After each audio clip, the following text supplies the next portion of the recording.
Hi, what's up, everybody? I know a lot of you all won't see this live as it's happening, but I like to do things in real time.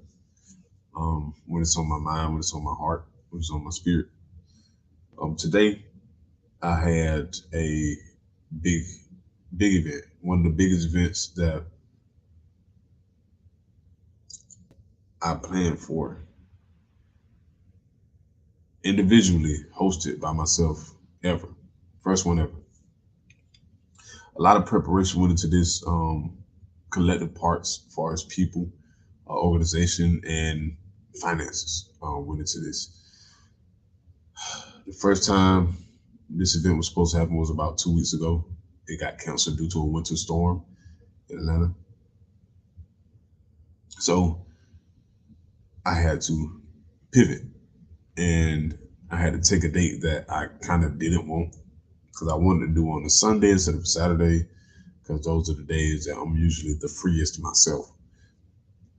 However, I took a pivot and I started running some ads on Instagram to get some inquiries to get people to get in touch with me so that I could give them all the information they need to know about the event. So when this happened, I probably got about 41 people that was committed to the event. 41 people, right? But when it came time for the event to start, short story, when it came time for the event to start, I was late. I was caught up in traffic for whatever reason. I was late. My videographer, my security guy, they text me and say, hey, we got some people here, all that good stuff. I said, okay, cool. Let them know I'll be there in about 15, 20 minutes because I'm caught up in traffic. And when I get there, I walk in and I only see probably about probably about six people. Six people. And you see three other six people, including myself, was working there. So it was only actually three people that showed up. Now that I'm looking back on it. Um, and I had planned a Pot the Bloom or Show Love event, like for 40 people. And for only three to show up, it would have been disheartening to me in my younger days. But in these days, what I've been through, what I've endured, the lessons life has taught me, when you have multiple factors into a plan, you got to know that you have to make multiple outcomes of your plan. What is that? Plan A, plan B, plan C. So right off the bat, I saw plan A was not working for me. So we went right to plan B. I didn't allow the circumstances of the situation to make me feel sad or disheartened in the moment. I didn't allow that to make me give off that same emotion, right, to the people that was around me. Because if I'm feeling like that, then they're gonna feel like that too. So I stayed in good spirits, and me and my security guard, we bounced some ideas off each other, and we put together a few videos. And me and another girl that I met there too, um, we made a video, and we made the most out of the time that we had. Life has challenges for a reason, right? I just look back on any of the past instances in my life where something didn't go the way I wanted it to go. That set me up for this moment. Because now that I know stuff is not always going to go the way I want it to, I plan for it. I plan for good, better, best, and I plan for bad, worst, ugly. You know, I plan for all of it. Everything in between, everything that I can think of, I plan for it. Now I don't do too much. You don't want to go too crazy. You have about three plans in most 90% of situations I've been in my life. Three of those plans, one has worked. The moral of the story is, or rather, my case in point, you have to learn from your life lessons, no matter when they come, because they will resurface later in life. And when they resurface, you want to be ready for them. You want to have a plan of action. You want to be able to execute that plan of action, right?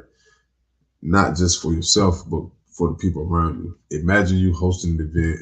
of 50, 60 people and you walk in sad because of somebody like just cussed you out around the corner or something, like while you was driving, turning into the driveway or whatever.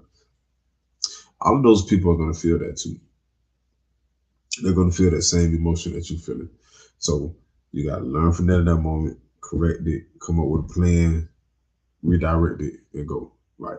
So the next phase of this plan for me is now, because how my brain works, I don't, that wasn't a failure for me, right? Only 6 people showed up out of 41. That wasn't a failure for me.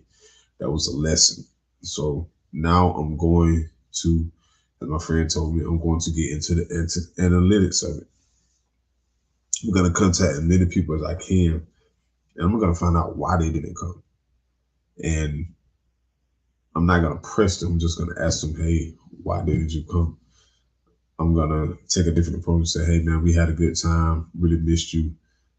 Is there any reason you didn't come? So next time I may be able to counter that for you so you can't participate. I'm gonna give a dog a bone, see what they say. Why do I want this information? Because I plan on hosting more events in the future, and I'm learning from this one. So I need to find out why they weren't engaged enough to come. They were engaged enough to RSVP, but why weren't they engaged enough to come? And then I had an epiphany as I was riding home that night. Well, earlier tonight. This was the epiphany.